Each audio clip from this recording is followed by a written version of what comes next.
ಶೇಂಗಾ ಹರಿಯಾಕಂತಂದು ಹೊಲಕ್ಕೆ ಬಂದ್ವಿ. ಇನ್ನೂ ಯಾರೂ ಬಂದಿದ್ದಿಲ್ಲ. ನಮ್ಮವ್ವ ಹರಿಯಾಕ ಕುಂತಾಳ ಆಗಲೇ.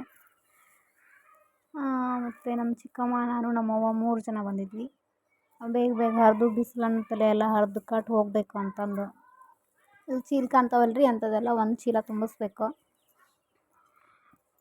ಟೈಮ್ ಆಗಲೇ 8 ಗಂಟೆ ಆಗೈತನ್ನತ್ತಲೇ ಸೂರ್ಯ ನೆತ್ತಿ ಮೇಲೆ ಬಂದುಬಿಟ್ಟಿದ್ದ.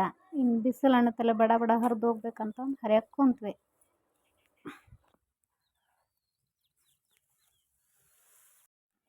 ಅರ್ಧ ಪುಟ್ಟಿ ಹರಿತಲೆ ಬೇಸ್ರಾತು. ಇವನ್ನೆಲ್ಲ ಹರಿಬೇಕು ಇನ್ನು.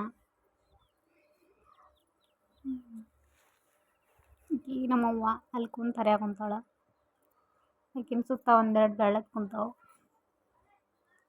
ಬೇಸ್ರಾಗಿತ್ತು, ಹೊಟ್ಟೆ ಒಂದು ಕುರುಗುರು ಅನ್ನೋವಂತಿತ್ತು.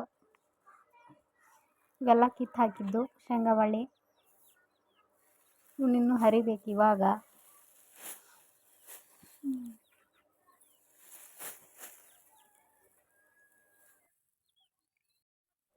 ಹೊಲಕ್ಕೆ ಬರುತ್ತಲೇ ಟೈಮು 7 ಗಂಟೆ 7:15 ಆಗಿಬಿಟ್ಟಿತ್ತು.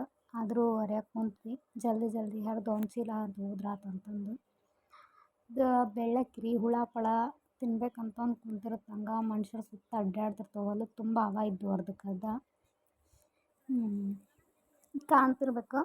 ಇಲ್ಲೆಲ್ಲ ಶೇಂಗಾ ಬಳ್ಳಿ ಕಿತ್ಕೊಂಡು ಹೊಂಟ್ರ. ಬಳ್ಳಿ ಕೂಡಿ ಹಾಕಿದಾಗೆಲ್ಲ ನಾವು ಅವ್ನ ಕಾಯಿ ಹರ್ಕೊತ ಹೋಗಬೇಕು. ಬೆಳ್ಳಕ್ಕೆಲ್ಲ ಅವರಿಂದನೇ ಹೊಂಟವು. ಹುಳ ತಿನ್ನಕ್ಕೆ, ಕಾಳು ಅವ್ನು ತಿನ್ನಕ್ಕೆ. ಇಲ್ಲೊಂದೈತೆ ನೋಡಿ. ನಾನು ಒಂದು ಪುಟ್ಟಿ ಹರಿದೆ, 2ನೇ ಪುಟ್ಟಿ ಅರ್ಧ ಮಾಡಿದ್ದೆ. ಗಾಬರಿ ಆಗಿದ್ದೊಂದು ಬೆಳ್ಳಕ್ಕಿ ಮನುಷ್ಯರನ್ನೆಲ್ಲ ಸುತ್ತಮುತ್ತ ನೋಡ್ಕೊಂತ ನಿಂತಿತ್ತು.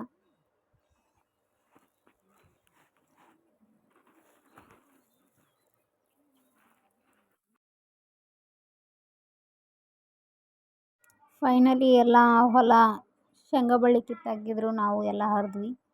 ಲಾಸ್ಟಿಗೆಲ್ಲ ಚೀಲ ತುಂಬ್ಸೋ ಕುಂತರು. ನೋಡುನು ನಾನು ನಮ್ಮವ್ವ ಹರಿದಿದ್ದು 2 ಚೀಲ ಆಗ್ತಾವೇನಿಲ್ಲ ಅಂತ.